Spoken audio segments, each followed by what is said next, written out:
یہ لفظ جو تھے ان پہ غور کرتے کرتے، یہ میں آپ کو اپنا ایک انداز بتانا چاہتا ہوں کہ میں کس طریقے سے لفظوں سے پھر آگے جملوں کی طرف نکلتا ہوں۔ سوچ کا سفر جو ہے وہ اسی طریقے سے بیج سے شروع ہوتا ہے، اور پھر آہستہ آہستہ آہستہ وہ بیج لگتا ہے کسی زرخیز زمین کے اندر، اور پھر اس میں سے ایک چھوٹی سی کونپل جو ہے وہ پھوٹتی ہے۔ تو فرما برداری کے لفظ پہ آپ نے غور کرنا ہے۔ فرما بردار، بردار ایک قسم کا آپ کا محیط ہے، ایک قسم کا آپ کا دائرہ ہے جس کے اندر رہتے ہوئے آپ نے ایک کام کرنا ہے، اور آپ نے اس وقت تک کرنا ہے جب تک آپ کے اوپر وہ فرمان جو ہے وہ جاری رہے گا۔ جیسے ہم نے اکثر ایک لفظ سنا ہوگا، اور آپ نے بھی اکثر سنا ہوگا، کہ فلاں شخص جو ہے وہ دائرہ اسلام میں داخل ہو گیا، یا فلاں شخص جو ہے وہ دائرہ اسلام سے خارج ہو گیا۔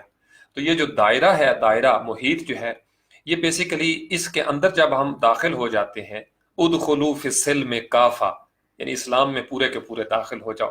تو جب ہم اس میں داخل ہو جاتے ہیں، یا ہم اگر سمندر میں اتر جائیں یا دریا میں ہم جب اتر جاتے ہیں، تو ہم گیلے ہو جاتے ہیں، چونکہ اب ہم اس ماحول میں پانی کے اندر داخل ہو گئے ہیں۔ تو جب ہم کسی چیز کے اندر، کسی نظریے کے اندر، کسی سوچ کے اندر، کسی فکر کے اندر داخل ہو جاتے ہیں، یا شامل ہو جاتے ہیں کسی محفل میں، کسی نشست کے اندر، تو اس کے اثرات جو ہے وہ ہم پر مرتب ہونا شروع ہو جاتے ہیں۔ قرآن میں جب ہم غوطہ زن ہوتے ہیں جدت کردار کے لیے، تو ہمارے اوپر قرآنی اثرات جو ہیں وہ مرتب ہونا شروع ہو جاتے ہیں۔ تو اب لفظ فرما برداری کو ان چیزوں کے ساتھ جوڑ کے دیکھیے گا۔ فرمان کو برداری کرنا، یعنی جو فرمان ہے، جو حکم ہے، جو ایک پروسیجر ہے، ایک پالیسی ہے، اس کو لے کے کیری کر کے آگے جانا۔ اب جب انسان ایمان کے دائروں میں داخل ہوتا ہے، تو وہ دراصل اس کے اوپر کچھ فرامین جو ہیں، فرمان جو ہیں اس کے اوپر وہ لاگو ہو جاتے ہیں۔ اس نے اب حکم ماننا ہے اللہ اور اس کے رسول کا، اس نے نیک رستے پر چلنا ہے چونکہ کچھ فرامین ہے۔ اگر ہم یہ کہہ دیں کہ میں گواہی دیتا ہوں کہ اللہ کے سوا کوئی عبادت کے لائق نہیں، یہ میں نے عہد کر لیا، اس بات کو ذرا سنیے گا غور سے، میں نے عہد کر لیا کہ اللہ کے سوا کوئی عبادت کے لائق نہیں ہے، اور میں یہ بھی گواہی دیتا ہوں کہ محمد صلی اللہ علیہ وسلم اللہ کے رسول ہیں۔ اب جب یہ میں نے گواہی دے دی، وٹنس کر لیا، جب میں نے اس چیز کو، میری ایک ٹیسٹیمنی ہو گئی، تو اس کا مطلب یہ ہے کہ میں نے اس فرمان کو اٹھا لیا کہ اب جب تک میرے جسم کے اندر جان موجود ہے، میں اس دائرے سے باہر نہیں آؤں گا۔ اگر میں اس دائرے سے باہر آؤں گا تو مجھے فوری طور پر کہا جاتا ہے کہ یہ کفر ہو گیا ہے۔ اسی لیے ہم اس کو کافر کہتے ہیں نا، کہ ہم ان کی نظروں میں کافر ہوتے ہیں، وہ ہماری نظروں میں کافر ہوتے ہیں۔ کافر کا مطلب ہوتا ہے جھٹلا دینے والا۔